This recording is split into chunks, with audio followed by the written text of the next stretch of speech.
Ngayon, mga kababayan, di ko na patatagalin kasi nandito na po yung ating kaibigan, si Mr. Mario Marcos, to give us an update of the pabunan. Mr. Sir, ay, i-on-air mo nga siya, Yes kuya. po. Okay na? Ayan. Sir, magandang umaga po. Kumusta po kayo? Magandang umaga po sa iyo, Idol. Sir Dante Maravillas ng Bullseye. Magandang umaga po sa mga nanonood, sa mga tagapakinig ng Bullseye at sa mga dumadagdag na mga subscriber mo. Opo. God bless you all. Tinext po kita, sir. Tinext po kita kasi gusto ko pong makuha sa inyo yung update. Kasi nakita ko din po sa inyo, sa inyong live, yung LTO ng Fabunan antiviral injection. So, kaya lang, bakit ibang pangalan na nandoon po, hindi kay Dr. Willie Ong? Ay, Willie Ong. Willie Pabunan. Ay, sorry Willie Pabunan. Apo. si Dr. Agnes ay awap Dr. Willie. Ay, asawa niya? Asawa ni Dr. Willie si Dr. Agnes? Opo. Okay. Sige po. At saka nung time na yon, siya yung kinausap ng mga taga-FDA na mag-apply. Applyan yung license to operate kasi siya yung na-issuean ng cease and desist order. Opo. Sila, yung office, yung clinic niya ang pinuntahan ng mga taga-FDA. So right away, ginawa naman namin yung lahat ng aming makakaya para ma-applyan yung LTO na yan na inabot talaga ng siyam-siyam dahil may mga hindi namin maintindihan na dahilan. So anyway, nandiyan na po siya. So we are preparing for the next step, that is the certificate of product registration. At makagawa kami ng paraan para makamove on sa legal na way to have our clinical trial. And then So, yun pala yung procedure, sir, ano? Ang procedure para LTO at product registration sa FDA before ng clinical trial. Bakit hindi yung clinical trial yung nauna? Ganon talaga yung procedure niya? Ang FDA po, hindi po sila nagkakandak agad ng clinical trial kasi bawal po sa kanila yan. May ibang proseso po ang pag-clinical trial, pwede sa private, provided na ang ethical board ng isang hospital and the hospital itself, mga doctors ay mag-agree with the certain parameters ng hospital, at the same time yung implementor, at meron silang tinatawag na risk management plan. So doon, para sa safety ng hospital, safety ng doctors, safety din ng mga volunteers, patients natin na may mga waiver na assign niya. So, pwede po yun. Opo. So, with this approval ng LTO, ang susunod yung product registration. This time, may mga Opo. available siya. Yung mga sample ng mga products.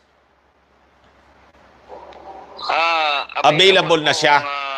Kaya nga, nauna po yung available po yung ibang product, ibang component dito. Kaya nga po, nag-apply ng LTO para sa importation kasi in preparation na kung magkaroon na ng malawakang clinical trial, as in ma-approve na ng gobyerno natin ito, makapag-import ka agad at makapag-stock ka agad ng mga components na gagamitin. Kaya inuna itong LTO ang category niya for importation kasi kailangan po talaga yun para makapag-import ng mga papunan ng mga components. And then, bago naman po pumunta sa product registration, kailangan talaga may license to operate ka kasi taliwas nga po yung sinasabi, tina-announce ng kahit nung EPS-CBN na nabasa natin na gano'n ang nangyari. Hindi naman nila tinitignan yung talagang proseso namin na dumadaan talaga kami sa proseso para maging legal at wala silang question sa amin. Hindi ko nga po, sir, maintindihan kung bakit sa mainstream media, including nga ngayon na may balita kahapon, published by PTV, yung sa pamahalaan, PTV, yung warning ng DOH at palaging nandoon, parang paulit-ulit, parang may malis, sir. Parang may malis na hindi niya pa registered. Alam naman natin hindi registered siya kasi nasa application pa nga.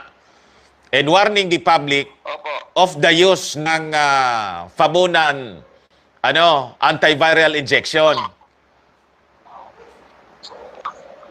Yan nga po ang problema dahil nga po sa nangyayaring ganito. Dapat wag naman ganon kasi nasa pandemic tayo. Opo. Bakit nila ginagawa yan?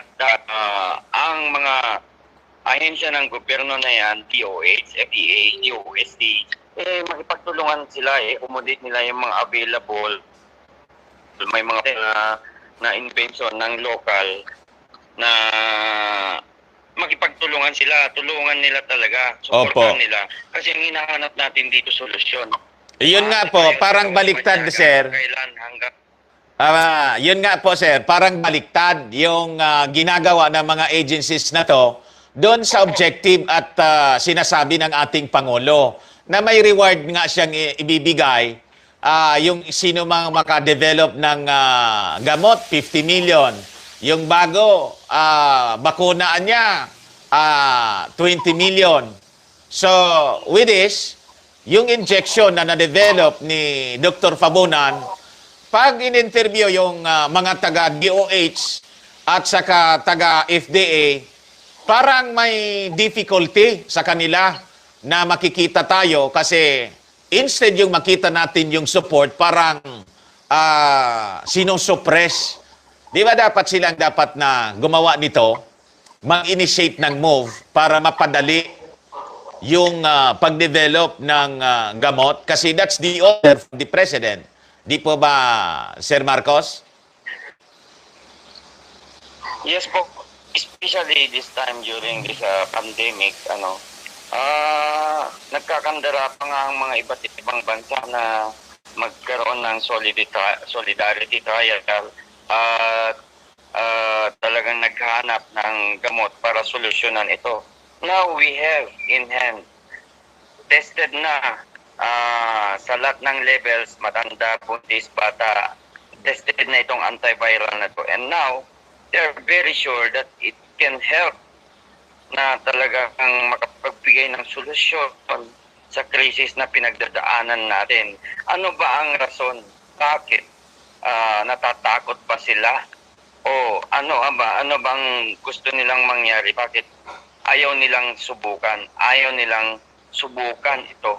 Ang daming mga frontliners natin na didisgrasya na at ang daming nang talagang naghahangad na kung pwede masubukan na nila dahil lalo-lalo na yung mga nakasubok na at na marami ng mga gusto talagang magpaturok dahil takot na sila, hindi nila alam kung anong mangyayari sa kanila. Yung mga ibang nag-agaw buhay, yung mga pasyente na talagang affected na psychologically. So ano yung ikabigay natin na protection sa mga ito? Ano yung makapag-ease man lang ng kanilang mga worries sa mga nangyayari sa kanila? Oo nga po. Ito yung available ngayon. At ito yung doktor natin na handang i-offer for compassionate use para makatulong sa gobyerno natin. Then, ayaw ba natin na pag ito ay nagamit at na-proven na talagang ito'y epektibo, Pilipinas mangunguna sa buong mundo Hindi ba tayo maging proud niyan na Pilipino? This is a breakthrough. Kung Pilipino ang nanguna ngayon, ano ang magiging katayuan natin sa iba't ibang bansa? Hindi ba taas noo tayo at tingala sila sa atin ngayon? So, gawang Pinoy, tangkilikin natin ito, suportahan at tulungan. At tignan mo sa social media, direct to the grassroots na yan, pinapakita na nila, pinapahiwatig na nila ang pagtitiwala nila at buong suporta nila sa pabunan antiviral injection. Now, nakarating na sa palasyo, nakarating na kung saan-saan. So, ano yung kulang? So, gusto ko nga po na tulungan niyo akong manawagan na ginagawa natin ang lahat ng ating makakaya. Ngayon, anong magagawa ng taong bayan? Ano ang kapasidad na para matulungan na ito ay talagang mailatag na, masubukan na? Yun po ang gusto ko rin malaman. So, kailangan natin na mag-online rally? Bakit hindi? Kailangan natin na talagang gawin kung ano yung nararapat. We have 10.5 more or less Filipino OFWs na tunay na bayani. Sila ba ay gising o tulog? Ang pinag-usapan dito ay ang seguridad ng kinabukasan nating lahat. Seguridad nating lahat. Tayo ay nawawalan na, napakadilim na ang kinabukasan sa pag-iisip natin. Meron naman tayong dito available, pero anong nangyayari? Hindi naman tayo nakatagal ng gusto dahil ang daming mga linalagay na daanan natin na parang butas ng krado. Ngayon, ito po ay hindi biro-birong problema. Kung ito ay mabigyan natin ng solusyon, the President itself, sinabi niya na I will lift the lockdown. Tayo ang pinakauna sa buong mundo na magkaroon ng lifting ng lockdown. At sigurado tayo na hindi na tayo tatamaan ng pandemic kasi meron na tayong nakahandang depensa. Talagang, kumbaga sa kwan, magkaroon man ng biological warfare in the future, may sarili tayong antiviral. Ano po ang ikinababahala natin? Bakit hindi na natin subukan at bigyan ng attention at pansin ang bagay na to? Opo. Yun nga po, kasi nabasa ko po sa Inquirer kahapon, na-interview yung si Secretary Domingo ba yun? Yung nag-asikaso dapat. Tapos, ang statement po, wala pa na niyang application dito. Sabi ko, ano? Wala pa na niya. Laging contradicting yung statement sa mainstream media. Sabi ko, ano nangyayari? Opo. So, hindi yun totoo na walang application. Kung wala kaming application, paano lumabas ang LTO namin? Yun nga. We are following the process, yung guidelines. So, LTO muna bago sa product registration. Opo. Ngayon, meron kaming pinag-uusapan yung appealing of compassionate special permit means CSP for restricted use of unregistered drug, medical device, and medical products. Ito yung Administrative Order number 4 as 1992.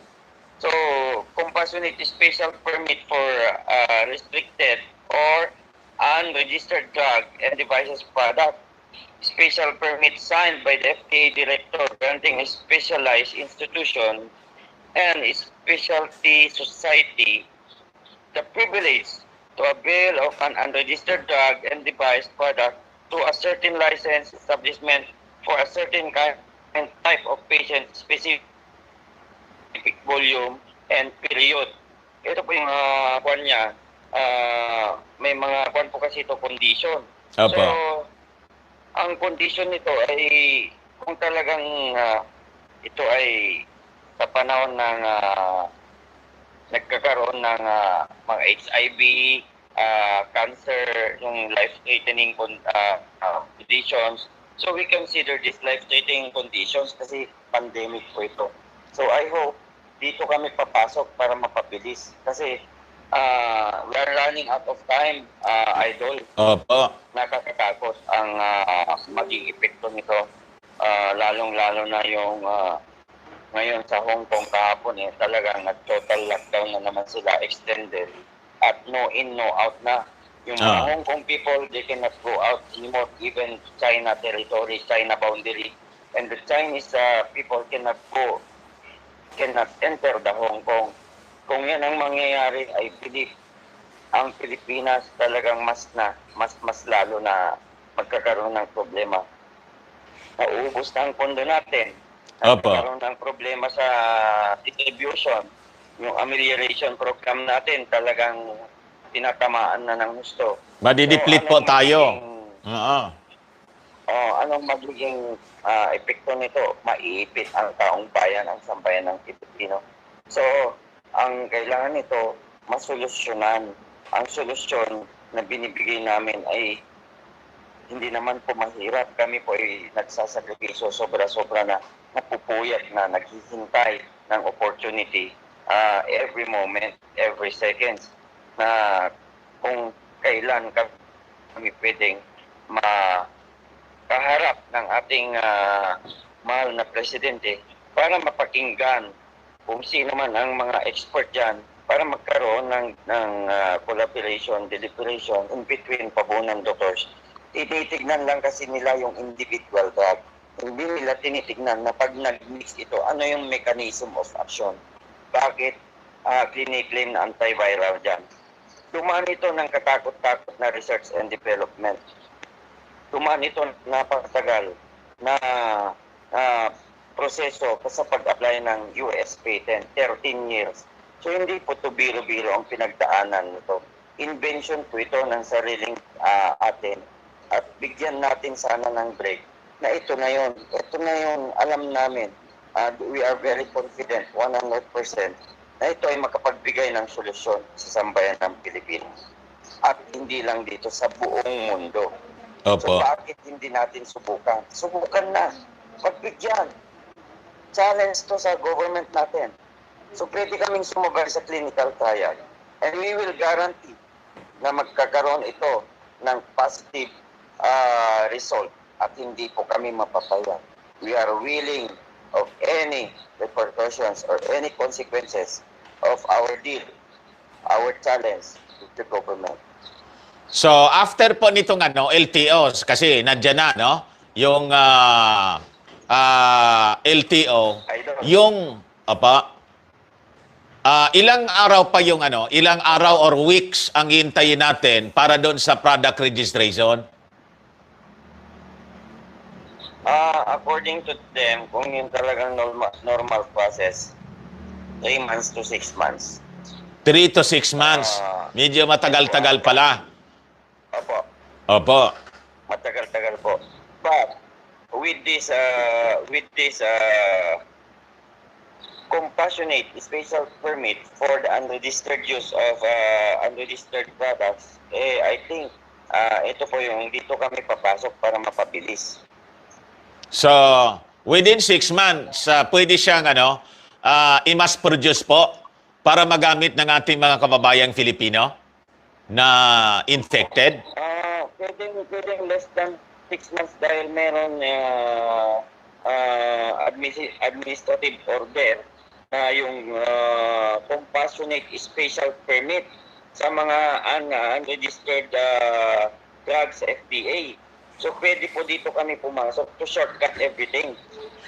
So may available tayo na mga laboratory na pwedeng mag-mass produce niyan dito sa Pilipinas?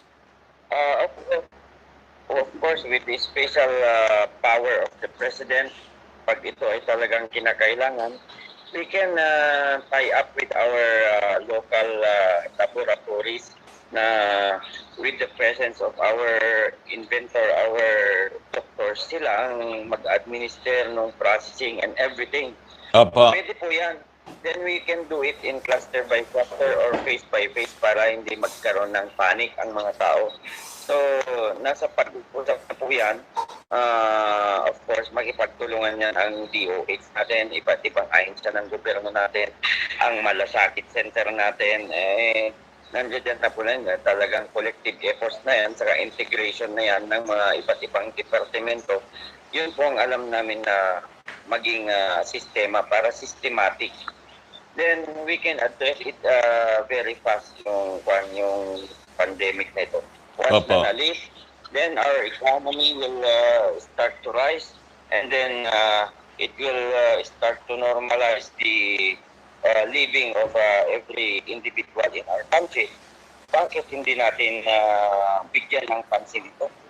Na nandiyan na yan. And now, they're starting to test the dexamethasone na sinasabi dito sa FDA natin na hindi basta-basta gamitin yan dahil nakakamay sa katawan ng tao. In my own opinion, lahat ng drugs pag in-abuse mo, masama. Opo. Pero ito, 30 years na nauna yung wisdom ng inventor natin ngayon. Umpisan pa lang sa Israel, sa Brazil, at iba pang bansa. Itong dexamethasone. Hindi naman po siya dangerous drugs. Kasi approved drugs po ang mga ito.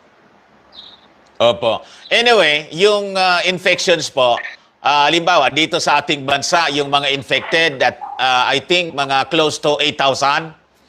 Kung halimbawa, tatarget tayo ng mga 10,000 sa mass production, feasible po siya. Ganon? We can do it ASAP. Feasible po siya dahil siyempre lahat ng lahat ng arm ng government natin talagang kanyang gagalaw. Then it can be very feasible kasi with the technology now, mabilis na po yan at kayang-kaya po yan. Oo. Kailangan lang kasi magtulungan. What about itong, ito yung suspetsa kasi ng karamihan sa ating mga nanonood, yung difficulty sa pag-approve ng mga documents ng Fabunan antiviral injection ay because of the pressure from the big pharma. Ganun po ang handa po kayo sa pressure na to and you'll never give up? Of course, we'll never give up kasi yung sinusulong natin dito, ang pinaglalaban natin dito, yung sambayan ng Pilipino, hindi po ito pang sariling interes. Sana Opo. maintindihan naman nila yung sitwasyon na nasa pandemic na tayo. Then everybody is talaga in panic na. Hindi natin na alam yung mga magiging epekto nito kung tumagal pa nito. So sana ito ay oras ng pagtutulungan. Huwag na nating isipin yung sarili natin, yung mga bagay-bagay na hindi naman dapat ihalo dito. Dapat ipasantabi muna yan. Isipin natin yung kapakanan ng nakararami. Opo. Right now, feel ninyo ang pressure? Galing sa mga malalaking... Kasi tingnan mo yung nangyari kay Dr. Fabunan. Pinagkaisahan. Kaya nga napuwersa siya na magsara. O, di ba? Opo, talaga po. Kasi parang feeling nila na single out sila kasi yung projects nakalagay sa unang sulat ng City of Olonga po project fee, hindi naman sila gumamit ng project fee. Then when they ask them kung meron din bang investigasyon sa project fee, wala. Kung meron ding issuance ng cease and desist order, wala. So anong ibig sabihin nun? Samantalang yung linabas ng circular ng FDA, project fee yung tinatarget na main. So dapat sabay sila na issuean ng cease and desist order saka yung complaint. Okay. Sige po, Sir Mario Marcos, bibigay ko pa sa inyo ang ilang minuto para makapanawagan, makapag-appeal sa ating mga mamamayang Filipino ng support at siyempre, number one dyan yung ating mga opisyal ng gobyerno. Sige po, Sir Mario Marcos. Salamat sa oras nito na binigay sa akin. Unang-una sa lahat, kung mahal natin ang ating bansa, ang Pilipino tayo, mahal natin ang mamamayang Pilipino. So ito na yung time na gumawa tayo ng paraan. Dahil nakataya dito ang ating kinabukasan ng bansa, kinabukasan nating lahat ng mga anak natin. At unang-una, ang ating mahal na Pangulo, ginagawa niya lahat ng kanyang makakaya. So, it's time na iparamdam natin, kalampagin natin ang puso ng bawat Pilipino. Magkaisa tayo ngayon, gumawa tayo ng paraan. Meron tayong kanya-kanyang paraan through online. Kalampagin natin ang mga departamento natin na buksan ang pintuan para sa atin. Dahil ito ay nakakasiguro kami na makapagbigay ng solusyon sa pandaigdigang problema na pinagdadaanan nating lahat. Sana naman itong mga nasa ahensya ng gobyerno natin sa DEA, DOH, FDA, DOST at iba pa, going to the President, Senators, Congressman, marami po, lahat ng nasa gobyerno natin na gumagawa din ng paraan. Bakit hindi tayo magkaisa?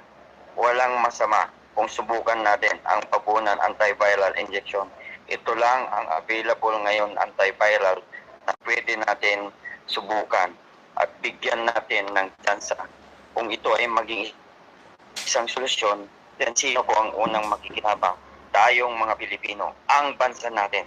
So nananawagan po ako ang lahat na gumawa ng kanya-kanyang paraan kung paano natin iparamdam na tayo ay kumikilos para bigyan ng solusyon. Ito nga sinasabi na nga nila solidarity. Kaya maging solid din tayo. Ito na yung panahon. Buksan ang kanilang kaisipan, buksan ang kanilang damdamin for compassionate use. Unahin natin yung mga infected, yung mga frontliners para magkaalaman na. Wala nang masyadong tanong pa, wala nang agam-agam. Ito na po yung pagkakataon ng pagkakaisa, pagtutulungan. Umihilit po.